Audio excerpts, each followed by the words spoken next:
I am proud to live, work, and play on the unceded traditional territories of the Coast Salish people, including the traditional territories of the Musqueam, Squamish, and Tsleil-Waututh nations.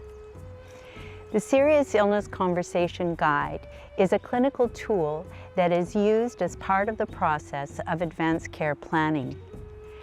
Based on the experience and feedback we heard from nurses working in First Nations communities, we adapted the guide to be more culturally safe. Listening to elders and members of 2 First Nations communities, we further adapted the guide to reflect their suggestions of using direct language when asking the questions, including family throughout the conversations, ensuring that there is a trusting relationship with the patient, asking permission to continue throughout the conversation, and scheduling time for storytelling. I now turn to Connie Paul to share her experience.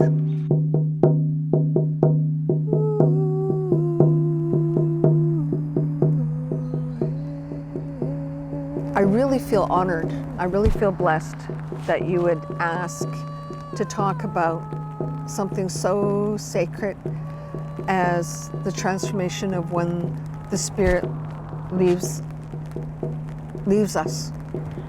When you're having a discussion with the client, part of it is to know when they would be most comfortable to have that discussion. If it's an Indigenous client, some of them prefer to have that discussion early in the morning. Find out who's the traditional knowledge keeper, and you can ask them, this particular family, what is the best approach? And that's when I'm new in a community, I find out who in the health center has that knowledge and will walk with me and give me some of that guidance in terms of my mind preparing before I go and see the client. Nurses have such a unique role with the client. We're the ones that bathe them, wash them, clean them, sit with them. They're in their home, you're present, and they trust us. Who better than someone that they trust, that they would have that discussion with? Guiding them through their beliefs, their values, and their wishes. And finding a way to respectfully hear them and document it so that our place is really just to be an advocate for them and help them tell their story so that at the end of life they're respected.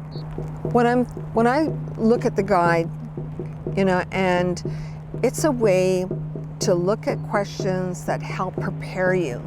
So it's something that you could take with you depending on your comfort. If you're a young nurse, if you need that guide in front of you and it's right there, and it'll lay out your questions for you so that you've asked everything. And when you leave that client's home, or that client's bedside, you know that you've covered everything you need to as a nurse. Anytime someone does this kind of work, it's important to always have an opening and a blessing. I think each one of us as nurses, we have to find out our own medicine for what helps us heal and remain grounded. And so I encourage each one of you to find your medicine so that you can do this work. CM, HKCM.